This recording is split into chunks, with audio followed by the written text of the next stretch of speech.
Magandang gabi uli, 91.5 radio station FM sa Lakbayan ng Dinagat Island. Magandang gabi po uli sa mga libu-libong taga-subaybay ng station na ito. Magandang gabi sa ating butihing gobernador, espesyal ito Gobernador Nelo P. Demeri. Sir, asahan mo, kakatok kami sa iyong puso at sa iyong lamesa. Andito na naman po tayo sa ating talakayan sa paghatid ng pag-asa sa mga Pilipino. Philippine Deuterium Divine Wealth Association Incorporated, ang ating misyon na ipaalam sa lahat ng mga Pilipino na ang solusyon sa ating kahirapan na dinanas sa kasalukuyan ay narito lamang sa ating mga palad. Basahin po natin ang ating kapalaran dahil ito ay iginuhit na po ng dakilang Diyos sa langit sa pisngi ng mga ulap. Napaka-espesyal ang lahing Pilipino sa buong mundong ibabaw. Tayo ang tunay na binibigyan ng Diyos ng kayamanan na ito na hydrogen gas deuterium, kasi ito ay hindi po chismis sa ating bansa. Kaya siguro pa panahon nga ati talagang pag-usapan. Kahapon, pangatlong gabi, dito natin sa kahanginan, ngayon ay pang-apat, wala tayong sawa nga ipaunawa. Ipaunawa natin ng kayamanan ng mga Pilipino, higit na may karapatang magnegosyo nito ay ang ating taong bayan. Yun po ang ating topic kahapon. At sa ngayon balangkasin ko lang ng kaunti. Ang may higit na karapatan nga magninegosyo sa yaman ng Pilipinas ayon sa ating konstitusyon ay ang taong bayan. Hindi po ang ating gobyerno. Yan po ay balikan ko lang ng kaunti yung ating topic kahapon. Ang ating presidente bilang halal ng taong bayan at isang public servant, bawal po siyang magnegosyo sa kayamanan ng taong bayan. Limitado ang kanyang kapangyarihan. Siya ay mag-approbal lamang sa mga private na investor na papasok sa ating bansa. Kaya kung mapapansin ninyo yung ating mahal na Pangulo, nagpunta sa iba't ibang bansa at nag-alok na magninegosyo sila sa ating kayamanan at ang ating bansa binuksan ng 100% full foreign ownership law when it comes to business and properties. Uulitin ko wala silang kasalanan kasi bilang Pangulo ng ating bansa at mga mambabatas, karapatan nila, ginawa lamang nila ang karapatan. Dahil sa pananaw na pag nagsipasok ang mga investor na may mga sariling puhunan at magninegosyo sa ating deuterium sa Pilipinas, may parte naman ang ating gobyerno nga 60% mula sa kanilang net sales ayon sa ating batas. Napakalinaw Kung maisip ng gobyerno nga bibigyan tayo ng benepisyo mula doon sa 60%, maganda. Pero mas maganda rin nga tayong mga Pilipino ay magkaroon ng sariling ating negosyo.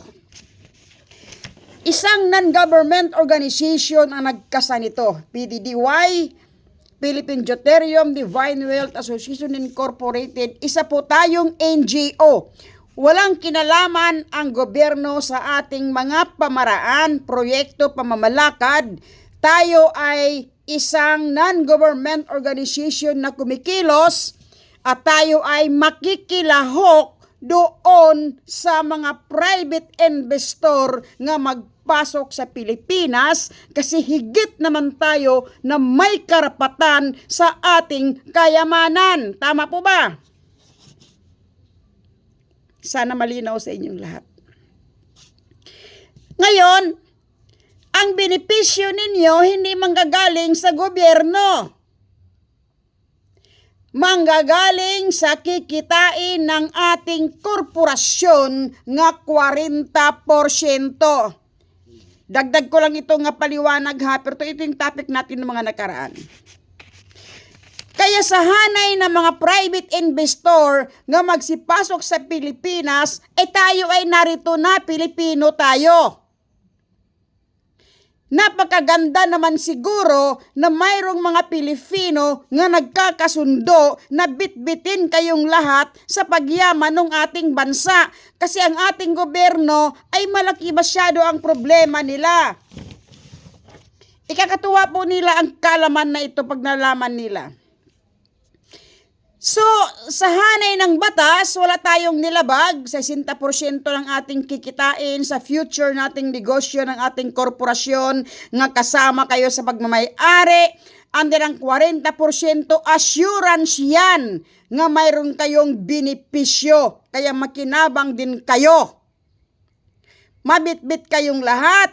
At ang ating gobyerno makinabang din kasi 60% naman ang sa kanila ang kikitain mula sa ating negosyo. So, So, yun na yun. Sana malinaw sa inyo. Ang ating gobyerno, malaki ang pakinabang mula sa atin. Kasi yun ang kanilang trabaho, no? Mag-approve sila ng mga private investor kasi maliban sa buwis na siyang buhay ng gobyerno, makinabang din sila sa 60% ng mga private investor nga magsipasok sa Pilipinas. Narito tayo. Bilang mga private na investor, pasok tayo dito. So, siguro malinaw na sa inyo ang hatid kong mensahe. Okay, no? So, dito, nakasalalay ang kapalaran ng mga Pilipino.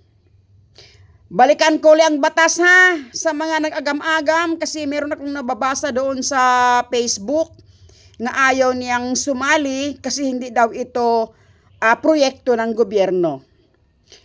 Ma'am, sana makarating sa iyo ito ha. Ayon sa ating konstitusyon, uulitin ko sa iyo ma'am ha. Bawal magnegosyo yung ating presidente.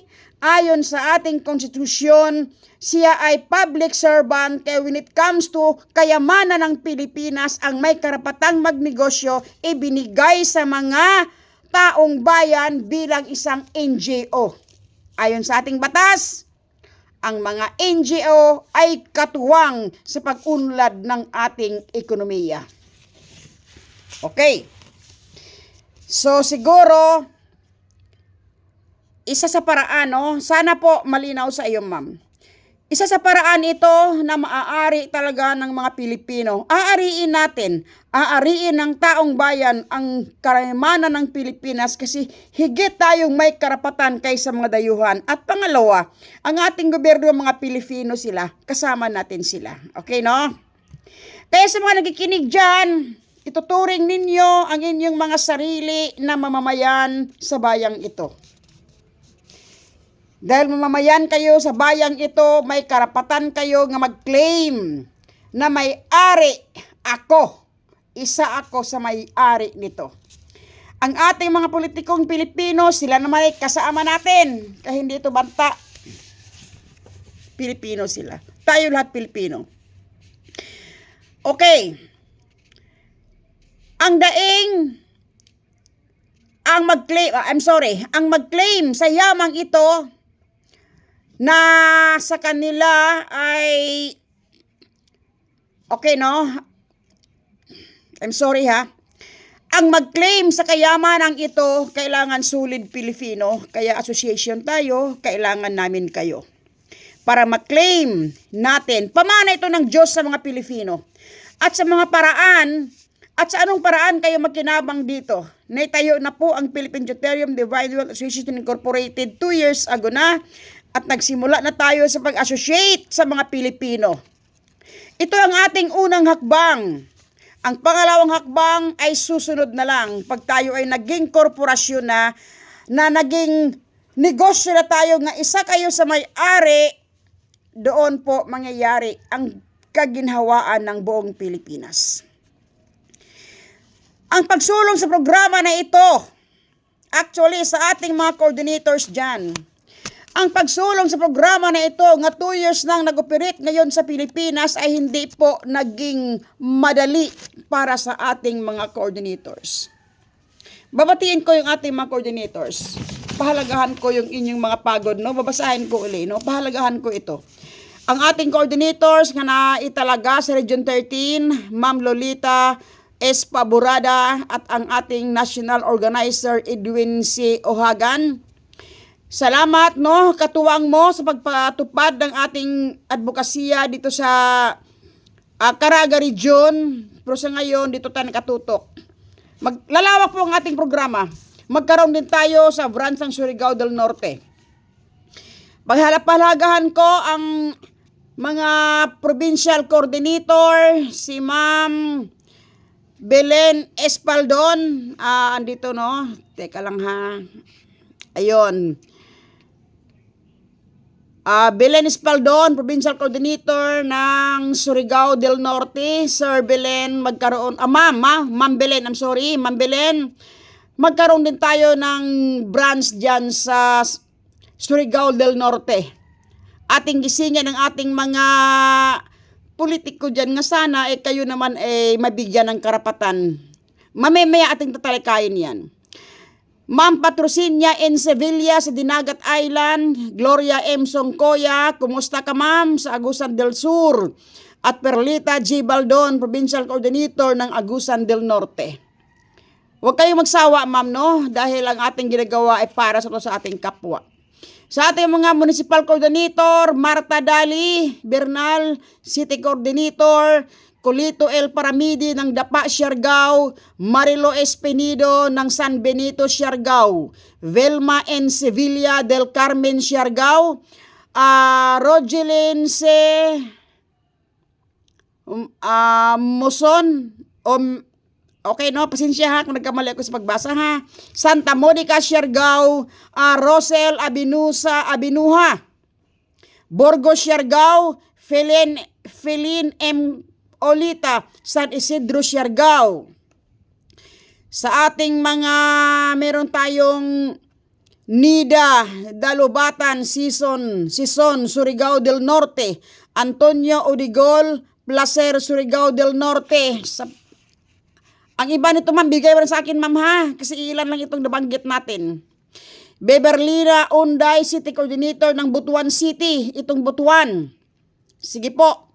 Sana magtagumpay kayo diyan sa Butuan. Jorian Atinga, itong sa mga taga-Lanao, no? Lanao Linamon, si Marcial Hubahib, Rosalinda Agalion, Mary Jane, Malay-Balay Bukidnon, Chupilo, Tagalinaw Junior, Kabanglasan Bukidnon. Dito si William N. Sevilla, Libho, Dinagat Island, Eduardo Tuason, San Jose, Dinagat Island. At alam ko marami pa ito ma'am. Yung mga barangay coordinator, isubmit mo rin dito. Bigyan ko lang kayo ng support at moral support. Hindi po kasi naging madali po ang lahat. Alam niyo kung bakit? Hindi naging madali ang lahat ng ating mga hakbangin. Unang-unang rason, sarado ang utak ng mga Pilipino. Maraming hindi naniniwala sa ating advokasya. Kinakain ninyo ang mga alikabok ng kanilang mga salita. Scammer. Tawanan ko lang ito ha. Mga coordinator, tawanan lang po natin ito. Kasi naintindihan natin ang ating ginagawa, hindi tayo scammer. Hindi natin masisisi ang ating mga kapwa Pilipino na nagsasalita ng ganito. Baka kasi naranasan din nila ang ma-scam. Masakit ang ma-scam. Lalo na kung malaki ang nadali sa'yo. Maraming mga na-scam marami kasi mga scammer Mga kapwa Pilipino nga nang i-scam. Sobrang matalino. Alam kung paano pagandahin at paikutin ang kwento. Kaya marami talagang mga nabudol. Marami ding na-scam. Alam niyo kasi bakit kayo na-scam? Isa lang po ang factor Makit kayo nabudol at na-scam sa mga matatalinong kapwa Pilipino. Marami ha. Ito kasi ang tunay nga dahilan. Alam ba ninyo kung bakit kayo na-scam at nabudol? Naghangad kayo sa mga bagay na hindi pinahirapan na bunga ng dila ng mga scammer nga sobrang talino. Ibahin ninyo ang programa ng PDDY, please. Bago kayo papasok sa isang sitwasyon, mag-isip naman kayo. Pinapangakuan kayo ng isang napakagandang bagay na hindi mo pinaghihirapan, tuwang-tuwa ka, kaya ka nadali eh. Hindi nagbibiro ang programa na ito. Ibahin ninyo ang PDDY. Ang ating declaim dito ay kayamanan ng Pilipinas na pamana ng Diyos. Kasi itinuturing tayo ng Diyos ng mga anak niya. Tayo po ang lahi nga minahal ng Diyos. Sa ibang araw, pag-uusapan natin kung bakit ba tayo ang pinili ng Diyos. Sa ngayon, focus muna tayo dito. Kasi hindi po talaga maganda ang naranasan ng ating, ako mismo. Pero ipagtanggol natin ang ating advokasya. Alam ko kung hindi man ninyo maunawaan sa ngayon, sa dulo, maunawaan din ninyo ito. So sa mga Pilipino dyan, magsuri muna kayo, mag-isip muna kayo bago patulan ang isang bagay. Intindihin ninyo ang programa, kung ano yung laman ng pinag-uusapan, gaano ito kahalaga para nang kayo ay hindi naman ma-scam at mabudol. Kaya kami dito sa PDDY walang sawa nga magmisyon para magising ang isip ng mga Pilipino. Unawain, maintindihan ninyo bakit natin kailangan itong gawin. Gawin po natin ito. Napakarami pong mga bagay nga dapat nating pag-uusapan para maintindihan nating lahat. Kung sakali man nga hindi ninyo naiisip at talagang nananaig ang inyong isipan nga scammer ang PDDY, pwede naman pong hindi sumali. Malaya naman po kayong mag-isip at malaya naman kayong magdesisyon. Pero walang sisihan ha, pagdating sa panahon nga magbigay o matupad na ito sa Diyos ang plano na ito. Hindi ito sa tao.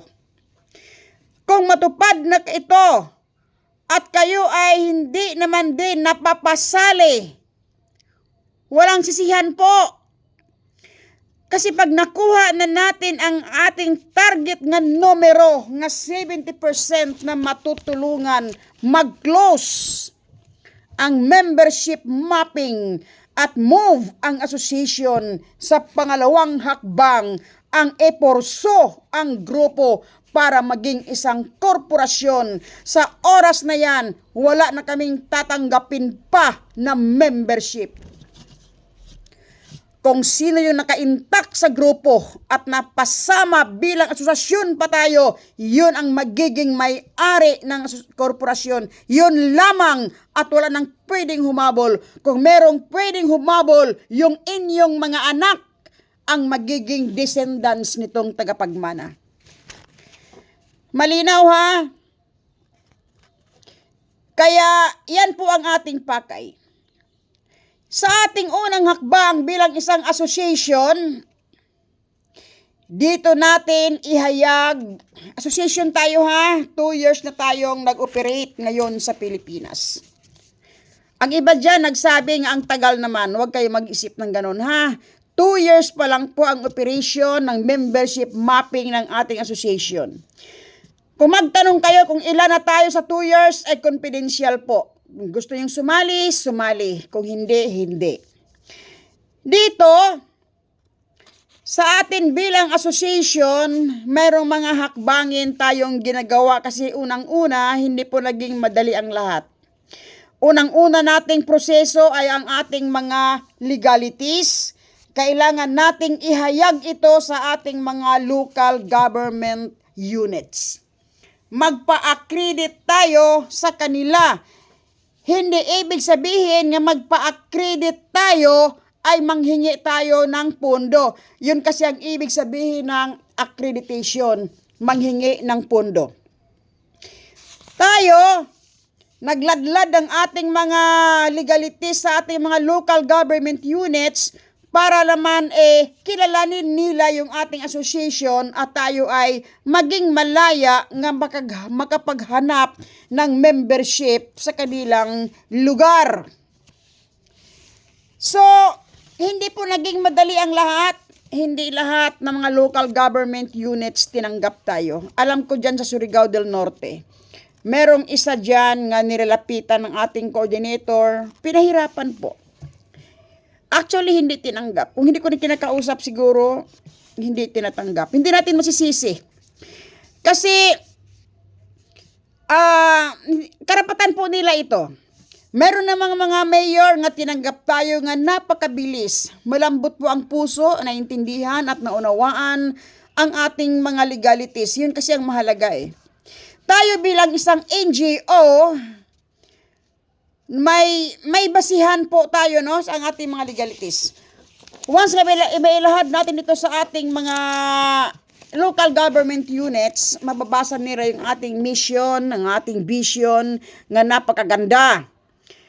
Kaya dito, tayo magpapakilala lamang na tayo ay magpa-accredit para kilalanin nila yung ating galaw, yung ating association. Mag-hands-on sila sa atin nga tayo ay nagbe-membership mapping. Nasa ating legalities naman ang lahat nakakasulat kung titingnan nilang mabuti. Ito ang tunay na kalagayan nga unawain dapat ng ating mga coordinators na minsan hindi rin ninyo na ipaliwanag ng maayos ang kanilang mga tanong hindi natin nasagot. Kaya dito, sa ating isa sa topic nating pag-usapan ngayon, bilang isang association na kumpleto tayo ng legalities, ating ibigay ito sa ating mga local government units, ipakilala natin. Kung tanggapin nila tayo, maganda. Kung hindi naman nila tayo tanggapin, wala din namang naging problema. Pero para sa kaalaman ng lahat ng mga coordinators, para sa kaalaman ninyong lahat, tayo bilang isang NGO, binigyan tayo ng karapatan ng ating mga mababang pulungan ng mambabatas ng isang Bill of Rights. Ang Bill of Rights na ito nakasaad. Pananawagan ito, The Bill of Rights. Section 3, Article 3, Section 8, o Article 8, Section 3, Bahala na kayong balibalik ta rin. Okay, Dito nakasaad, the right of the people, including those in public and private sector, to form union, association, societies, which shall not against the law shall not be abridged. Ito yung karapatan ng mga mamamayan, karapatan ng mga Pilipino nga nakatira sa bayang ito nga magbuo tayo ng association, lipunan, mga organization, mga union. Nga kung wala naman tayong nilabag sa batas o wala naman tayong mga kilusan nga labag sa batas, hindi nila tayo pwedeng harangin. Maliwanag May karapatan ang mga mamamayan nga gumawa ng mga hakbangin nga hindi labag sa batas. Halimbawa, legal na tayo, meron na tayong association, meron na tayong mga legalities nga nilaladlad natin sa ating mga local government units. Hindi nila tayo tinanggap kasi sa akala nila banta tayo ng panganib, pero wala tayong ginawang masama. Meron na kayong karapatan nga mag-house to house. Sa mga kamag-anak, sa mga kaibigan, sa mga private places. Meron na tayong karapatan kasi meron na tayong legalities nga ibinigay ng ating gobyerno, yung ating sequestration at ang ating BIR. Kung sa inyong operation dyan sa mga bahay ng inyong mga kaibigan, mga private places, kayo ay pinakailaman ng ating mga pulis, ng ating mga local government units, meron din tayong karapatan nga ipaglaban ang ating karapatan. Ang pagpatupad sa batas, merong tamang batayan. Pwede sila na magkamali sa magpatupad ng batas kasi nakasaad dito, wala naman tayong ginawang masama, kundi nag-associate lang tayo, nag-uusap lang ng maganda sa Pilipinas at sa ating kinabukasan. Kung kayo ay hinaras ni mayor, ni kapitan at ni gobernador, pwede natin silang balikan ng misconduct, maling pagpapatupad sa batas. At pwede rin sila magiging grave coercion, banta ng panganib at pamimilit panghara sa taong bayan. Maliwanag po ha. Limitado ang kaniyang kapangyarihan at ang kapangyarihan ng taong bayan ay limitado rin. Dahil meron tayong karapatan mag-membership mapping at legal ito sa batas, kaya na nating gawin ito. Kung ayaw nila tayong tanggapin, trabahuin ninyong house to house. Kung mauubos man ang tao dyan sa lugar nila, kasalanan nila. Kasi ang pag-asa na ito napakabilis kumakalat sa puso ng mga Pilipino. Kaya kung sakali, ito naman ay para sa ating mga local government units. Kung sakali man nga matupad, hindi ninyo kami tinanggap sa inyong lugar. Ayaw ninyo. Pwede kaming pumapasok bilang NGO at pwede kaming magsagawa ng aming misyon sa bahay-bahay lamang, house to house, mga private places. Karapatan po namin iyan. Kung yan ay inyong harangin and then meron kayong pananagutan sa batas. Kung sakali man nga kami ay lumabag, maaari ninyo kaming hahabulin. Pero kung wala kaming paglabag, hindi nyo kami maaaring habulin. Kung ang panahon darating na matupad ang aming advokasya, nga kami ay nagbigay na ng benepisyo sa mga Pilipino, ang mga tao dyan sa inyong lugar hindi napasama kasi ayaw mo kaming payagan nga pasukin ang inyong lugar, irerespeto namin yan. Hindi kami gagamit ng mga facilities ng barangay at ng mga syudad, mga munisipyo. Maaari naman. Pero kung sakali nga maubos namin ang mga tao ninyo at pumapasok sila lahat sa amin, ay mauubusan kayo ng tao. At ang aming time frame ay hindi po bukas. Bago magwakas ang langis sa Saudi Arabia, matayo na yung aming korporasyon. Kaya mga 7 years, mahigit or kumulang. Maka sa oras na yan ay hindi ka na rin mayor at hindi ka na rin kapitan, hindi ka na rin gobernador. Kung hindi napapasukan, napasali, kasi hindi napapasukan ng advokasya ang iyong tahanan, lugar, jurisdiction, kasi ayaw mo, turo ka namin. Nga ikaw ang salarin, kaya baka hanapin ka ng tao. Kaya pananawagan sa mga local government units, pag kumatok kami sa inyong mga pintuan, please, unawain ninyo at intindihin kung ano yung aming pakay. Nakakasama ba ito sa taong bayan? O ito ba'y banta ng panganib sa taong bayan? O banta ng panganib sa iyong karera? O ulitin ko, kami ay non-religion, non-politics. Wala kaming balak po sa politika. Wala kaming balak na tumakbo sa kung ano man ang kinatayuan mong posisyon. Kami ay nagpalaganap lamang ng pag-asa sa mga Pilipino, advokasya at hanguin lamang namin ang ating mga kapatid sa kahirapan sa mabubuhay sa pamamagitan ng deuterium, kayamanang handog ng Diyos sa mga Pilipino. Kasama kayo dito. Magtulungan po tayo. Ito lang yung pananawagan ng Philippine Deuterium Divine Wealth Association Incorporated. Magtulungan po tayo sa isang napakalinis na adhikain para sa bayan. Sa mga coordinators, alamin ang inyong karapatan, ang mga local government units, alamin at unawain ang karapatan ng taong bayan. Yun lamang po ang masasabi ko sa oras na ito, at tayo ay maiksi lamang talaga, maiksi lamang, ilang segundo na lang. Bukas talakayin natin kung papaano kayo mapasama sa ating korporasyon at paano kayo mapabilang sa ating asosasyon. Yon po ang ating pag-usapan bukas, kaya tutok po kayo.